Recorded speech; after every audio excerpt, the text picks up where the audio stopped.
Hello everyone, நான் உங்கள் கண்ணம்மா. நம்மள நிறைய பேருக்கு லைஃப்பில் அப்பப்போ சில இன்செக்யூரிட்டிஸ் வரும். ஃப்யூச்சர் பற்றின ஒரு சில தாட்ஸ் அண்ட் பயங்கள் வரும். கரெக்டுங்களா?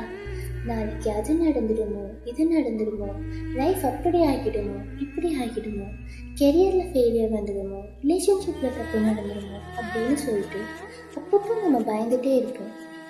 ஸோ இந்த மாதிரி ஃப்யூச்சர் பற்றி வர இன்செக்யூரிட்டிஸையோ இல்லை தாட்ஸையோ எப்படி ஹேண்டில் பண்ணுறது? எப்படி இந்த மாதிரி டைமில் நம்ம பாசிட்டிவாக இருக்கிறது?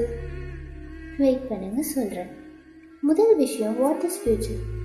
நாளைக்கு என்ன நடக்க போதோ அதை தான் நம்ம ஃப்யூச்சர்னு சொல்கிறோம்.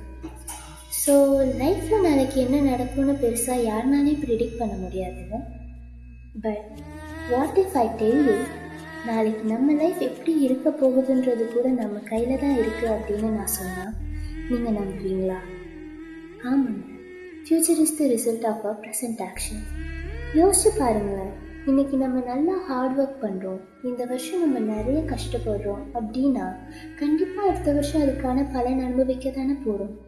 இன்றைக்கி நம்ம எந்த அளவுக்கு எஃபர்ட்ஸ் போடுறோமோ அதுக்கான ரிசல்ட் நாளைக்கு கிடைக்க தானே போகுது. கரெக்டுங்களா? கெரியராக இருக்கட்டும், இல்லை ரிலேஷன்ஷிப்பாக இருக்கட்டும், எது வேணால் எடுத்துக்கோங்களேன். நீங்கள் எந்த அளவுக்கு ப்ரெசென்ட்டில் ஹார்ட் ஒர்க் பண்ணுறீங்களோ, எந்த அளவுக்கு ப்ரெசென்ட்டில் பாசிட்டிவாக இருக்கீங்களோ, எந்த அளவுக்கு ப்ரெசென்ட்டில் ஜென்யூனாக இருக்கீங்களோ அதுக்கேற்ற மாதிரி தானே ஃப்யூச்சர் அமைய போகுது. ஃப்யூச்சருங்கிறது நம்ம கையில் இருக்க விஷயம் தானே. அஃப்கோர்ஸ் ஃப்யூச்சரில் இருக்க எல்லாமே நம்ம கையில் இருக்குதுன்னு சொல்ல முடியாது. கண்டிப்பாக லைஃப்பில் ஒரு சில அன்சர்டனிட்டிஸ் இருக்க தான் செய்யும். பட் அதை பற்றி நம்ம பெருசாக வரி பண்ண வேண்டாம். நம்ம கையில் என்ன இருக்குது, நம்ம என்ன பண்ணால் ஃப்யூச்சர் பெஸ்ட்டாக இருக்கும், நம்மளால் என்ன பெஸ்ட்டை கொடுக்க முடியுமோ அது ஒவ்வொரு நாளும் கொடுத்துட்டே இருக்கும். லைஃப்பில் ஒவ்வொரு நாளும் நம்மளால் முடிஞ்ச அளவுக்கு பெஸ்ட்டை கொடுத்தா ஃப்யூச்சர் ரொம்ப அழகாகவே அமையும். ஸோ அப்பப்போ வர இன்செக்யூரிட்டிஸ், அப்பப்போ வர ஃப்யூச்சர் பற்றின தாட்ஸ்லாம் ரொம்பவே நார்மல் தான். ஸோ இன்செக்யூரிட்டிஸ் வரும்போது நம்ம எப்படி அதை ஹேண்டில் பண்ணுறோங்கிறதுல தாங்க இருக்குது.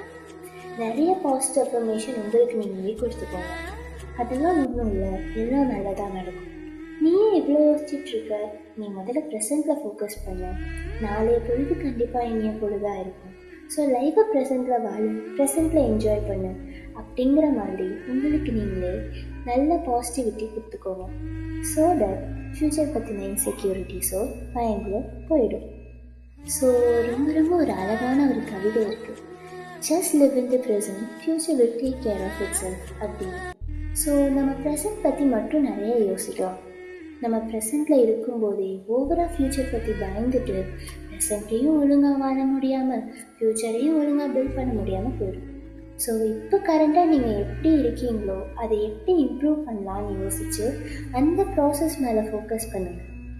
பட் சம்டைம்ஸ் ரிசல்ட் நம்ம கையில் கிடையாது, அதுதான் நேச்சர் ஆஃப் த லைஃப்னு கூட. பட் நம்ம என்றைக்குமே ஹோப்பை விடாமல் பாசிட்டிவாக இருப்போம், ஹார்ட் ஒர்க் பண்ணிகிட்டே இருப்போம். கண்டிப்பாக ஃப்யூச்சரில் நல்லது நடக்கும். லைஃப்பில் என்ன தான் நடந்தாலும் வாழ்க்கை ரொம்ப ரொம்ப அழகானது. ஸோ இந்த 2025 நமக்கு நிறைய அப்ஸ் அண்ட் டவுன்ஸ், ஹாப்பியான மூமெண்ட், ஹார்ட் பிரேக்ஸ், மெமரிஸ் அப்படின்னு நிறைய கொடுத்துருக்கோம். ஸோ இந்த 2026 ஹாப்பினஸோட வெல்கம் பண்ணலாம். Happy new year to every one.